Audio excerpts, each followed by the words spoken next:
안녕하세요 여러분, 빵쌤입니다.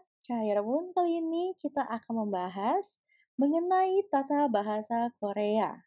Nah, kalau yang kemarin kita sudah membahas mengenai part yang satu di kosakata, kali ini kita akan membahas mengenai tata bahasanya. 준비했나요? 그럼 똑바로 시작해볼게요. Pembahasan kita yang pertama yaitu tentang partikel 의.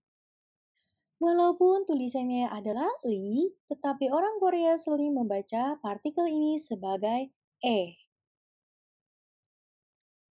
Contohnya pada kalimat berikut ini. 오늘은 친구의 생일이에요. 오늘은 친구의 생일이에요.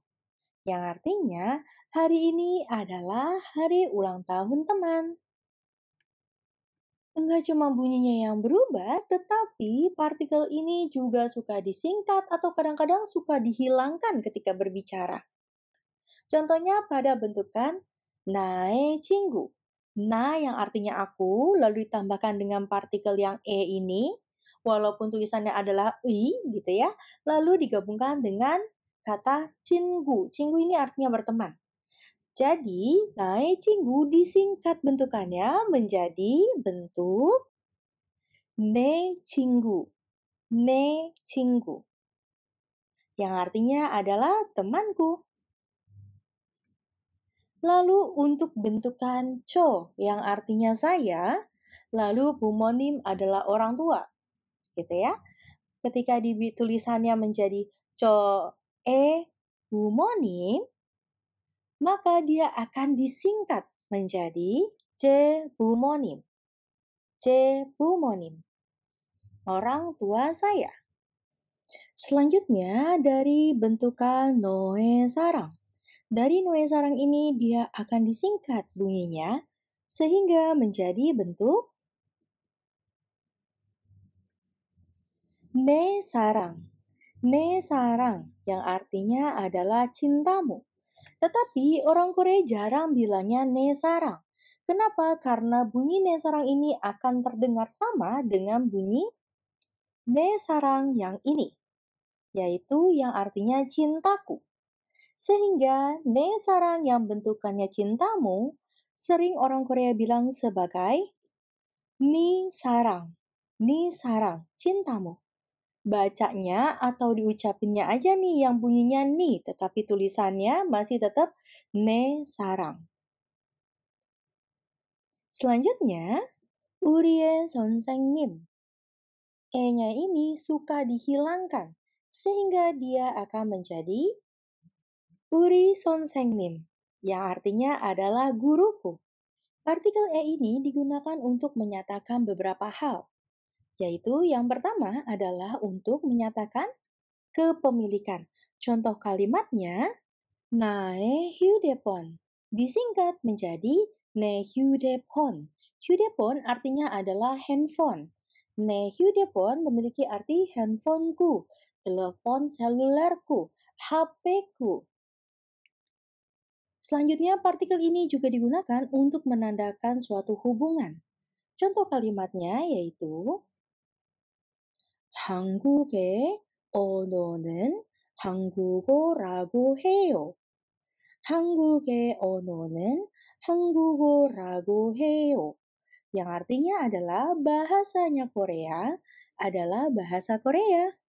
Selanjutnya, bentukan ini juga digunakan untuk menunjukkan suatu hubungan yang memberikan makna filosofis atau kesan elegan. Biasanya bentuk ini digunakan untuk dituliskan di dalam sajak puisi atau lirik lagu.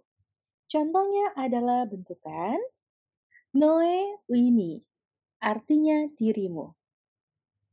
Selanjutnya, partikel ini juga dibikin ke dalam suatu frasa. Contoh frasanya yaitu 우리의 사랑, yang artinya adalah cinta kita. Sam, frasa itu apa sih? Frasa itu adalah gabungan beberapa kata yang memberikan suatu arti atau makna. Contohnya cinta dan kita memiliki masing-masing artinya berbeda-beda nih. Tetapi ketika dua kata ini digabungkan menjadi satu, menunjukkan kesatuan makna arti, yaitu cinta kita. Cinta kita digabungkan menjadi cinta kita. Kalau kita membahas tentang kepemilikan, maka otomatis lekat banget nih antara partikel E ini dengan bentukan yang uri. Tetapi uri ini bukan maksudnya adalah kita, gitu ya, tetapi uri sebagai bentuk kepemilikan. Lalu perbedaannya apa nih dari kedua ini? Mari kita bahas satu persatu. Perbedaan yang pertama dari sudut pandang partikel E, yaitu partikel E digunakan untuk kepemilikan yang berobjek. Loh, saya maksudnya berobjek gimana ya? Jadi maksudnya, misalnya ada kata co yang artinya saya, ditambahkan dengan i untuk menunjukkan partikel kepemilikannya. Lalu digabungkan dengan kata bendanya lagi yaitu cek yang artinya buku. Sehingga kalau disatukan menjadi coe cek. Coe cek memiliki makna adalah buku saya. Coe cek disingkat menjadi C cek. C cek. Yaitu buku saya. Bukunya siapa? Bukunya saya. Bukunya ini punya siapa? Bukunya punya saya. Coe cek yo. Seperti yang kita ketahui, gaya bahasa itu ada dua. Yang satu adalah bahasa tulisan, yang satu lagi adalah bahasa lisan. Nah, partikel E ini yang tulisannya adalah I tetapi dibacanya sebagai E, ini sering banget digunakan di dalam bahasa penulisan. Contohnya pada kata nae cek, bukuku. Sementara kalau kita diomongin dalam kehidupan sehari-hari, gaya bahasa lisannya bukannya nae cek tetapi menjadi ne cek. 선생님의 차, 선생님의 차. Tetapi dalam kehidupan sehari-hari kalau ngomong bilangnya 선생님 차. 한국의 역사. Itu tulisannya, tetapi dibacanya atau diomonginnya dalam kehidupan sehari-hari bukan menjadi 한국의 역사, melainkan 한국 역사 secara Korea. 친구의 휴대폰. Sehari-hari bilangnya atau ngomongnya bukannya 친구의 휴대폰, melainkan 친구 휴대폰. Uri digunakan untuk menunjukkan kepemilikan yang bersifat kekeluargaan, komunitas, atau sosial. Hah? Maksudnya gimana, Sam? Maksudnya adalah uri ini digunakan untuk menunjukkan kepemilikan di mana di dalam kepemilikan tersebut itu ada melibatkan lebih dari satu orang. Contohnya uri apa? Ayahku, uri oma, ibuku. Ibunya siapa? Ibunya keluargaku. Di mana keluargaku itu tidak hanya termaksud diriku saja, tetapi ada ibuku, ada ayahku, ada kakakku, ada adikku, gitu. Makanya dibilangnya uri. Uri oma, uri apa, uri hakyo, karena miliknya bukannya milik satu murid aja, tetapi beberapa murid di dalam situ. Uri hesa, gitu, oke? Nah, selanjutnya sering digunakan dalam bentuk bahasa lisan. Sering banget digunakan dalam percakapan sehari-hari. Kita ini berfokus kepada uri yang memiliki bentuk kepemilikanku. Contohnya uri oma adalah bentuk kepemilikan kekeluargaan. Uri oma, ibuku. Bukannya nae oma ya. Nae oma 아니에요. Tetapi uri oma.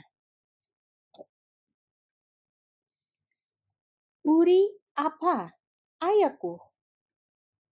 Urinara, negara kita, negaraku. Uri hakyo, sekolahku, sekolah kami. Uri hesa, perusahaanku, perusahaan kami. Selanjutnya, cara menggunakan partikel ini. Cara menggunakannya adalah dengan melekatkan "i" pada kata benda untuk menyatakan bahwa kata benda yang kedua adalah milik dari kata benda yang pertama. Baik dia ada bacim ataupun dia tidak ada bacim, langsung saja dilekatkan dengan "i". Jadi kata benda yang pertama, baik dia ada bacim ataupun dia tidak ada bacim, maka dia akan langsung dilekatkan dengan "i". Lalu kemudian disusul sama kata benda yang kedua. Contohnya adalah sebagai berikut ini. Misalnya ada kata no yang berarti kamu. Kemudian ditambahkan dengan partikel e. Lalu digabungkan lagi dengan chicken yang artinya ayam goreng. Sehingga ketika kita gabungkan semuanya menjadi satu, maka akan membentuk frasa sehingga menjadi noe chicken yang artinya ayam gorengmu.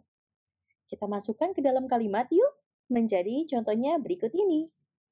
너의 치킨은 이제 나의 거야.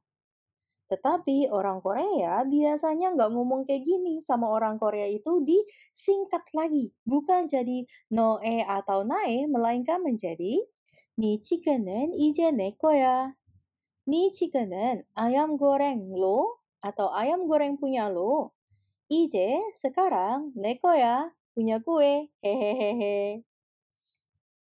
자, 여러분, berikut ini adalah beberapa contoh kalimat lainnya. 내 돈의 주인은 왜 항상 너야? Yang artinya, kenapa pemilik uangku selalu kamu? 내 다이어트는 어제 키약을 분만이야. Diet gue cuman kenangan dari kemarin. 고양이의 집사는 나지만 집의 주인은 고양이야. Pemilik kucing aku, tapi pemilik rumah, ya kucingnya. 돈이 없는 게 아니라 그냥 내 지갑의 상태는 다이어트 중이야. Bukannya nggak punya uang, cuman kondisi dompetku sedang diet. 이번 회의의 주요 이제는 예산 조정입니다. 이번 회의의 주요 이제는 예산 조정입니다. 이번 회의의 주요 이제는 예산 조정입니다. Yang artinya, agenda utama rapat kali ini adalah penyesuaian anggaran. 자, 여러분, sampai di sini dulu video pembahasan kita mengenai tata bahasa yang ini. Sampai jumpa di video part yang ketiga. Kita akan membahas lagi mengenai tata bahasa Korea yang lainnya. 신청해 주셔서 감사합니다.